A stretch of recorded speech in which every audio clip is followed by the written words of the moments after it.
I'm not quite ready to go to pasture despite being regularly referred to as an unk. The reality is that I will likely retire in 5 or 6 years with about 45 years of experience as a physical therapist. There are a few things left on my to-do list that I would like to see accomplished before I retire. I would not view these things as an accomplishment for me, but rather as a gift for the next generation, so that the profession that I leave is stronger than when I came in.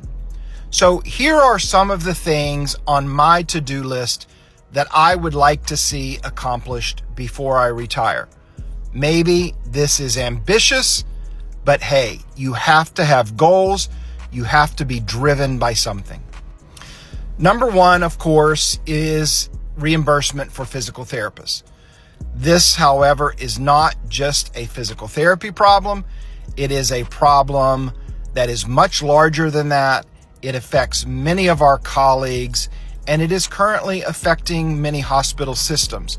So we have to address this both at the federal level as well as with private insurance providers. The second thing, which goes along with reimbursement, has to be salary. We have to do better with entry-level salaries, and we also need to create a better mechanism so that we can be reimbursed based upon our expertise and our ability to produce better outcomes. There are a number of things in DPT education that we have to figure out. One of those is, what is the role, what is the place of accelerated DPT education? The next thing that we have to figure out is, how can we produce graduates with as little debt as possible? How can we provide quality DPT education at an affordable rate at all DPT programs? One of the challenges that has faced our profession for many, many years, I think, is starting to be solved. And that problem has been documenting late into the evening after work. And I have experienced myself the power of artificial intelligence and how it can dramatically improve evaluations and reducing the time burden that it takes. So I am really excited that we are on the cusp of dramatically improving the documentation burden. And I think within the next couple of years, that issue will be completely solved.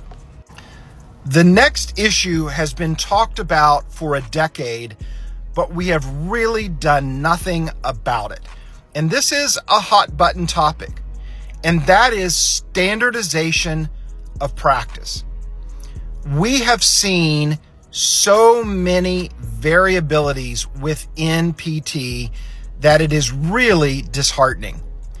If a patient, the same patient, were to go to 10 different outpatient clinics, it is very likely that they would receive 10 different treatment plans. That, in my opinion, is simply absurd. I am all about individualizing care for the patient. Every patient is different, and every individual needs something slightly different from another patient with that condition. But if the same patient goes into 10 different clinics, the treatment plan should look pretty similar. When it comes to this topic, I certainly do not buy the argument of being an individual.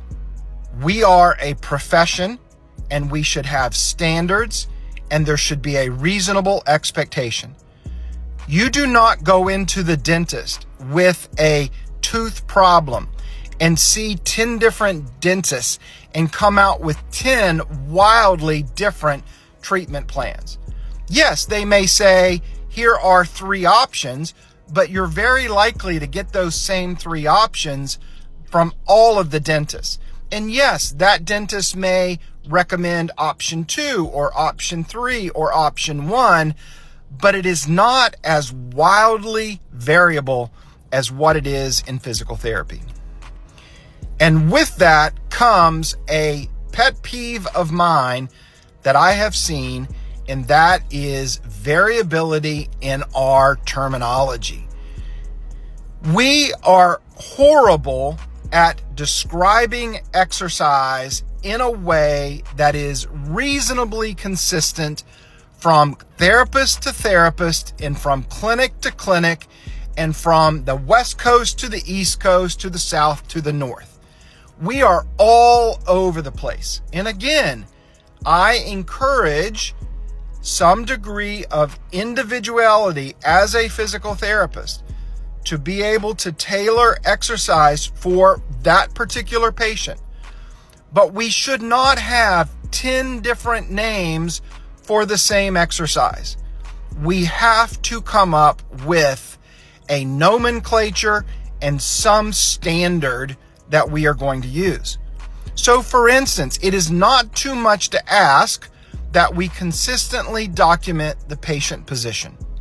It is not too much to ask that we identify the joint that we are working on, hip, knee, ankle, etc. It is not unreasonable to say that we are working in some cardinal plane, flexion, extension, abduction. It is not unreasonable to say that we used a cuff weight or a kettlebell or a cable system.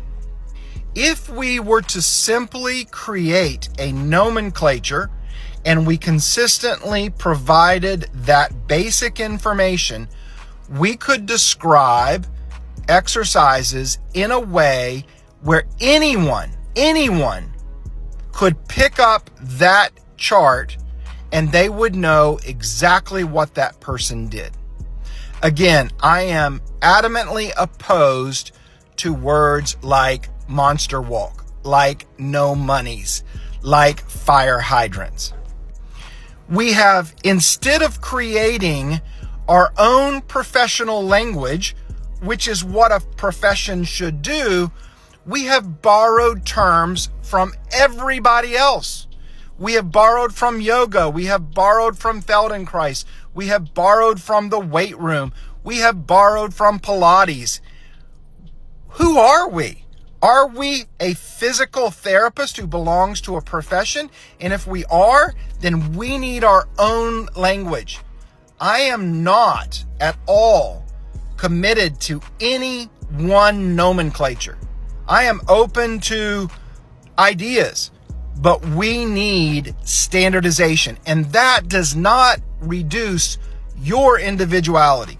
It does not prevent you from selecting the appropriate exercise for that patient. It is simply, what do we put in the chart? I don't even really care what you tell the patient. If you want to use a descriptor so that the patient can remember that, I am fine with that. But what we put in our documentation when we are communicating with physicians, when we are communicating with other healthcare providers, we need to look like we are a healthcare discipline that is rooted in science, not in Halloween, not in dogs peeing on a fire hydrant. We can do better.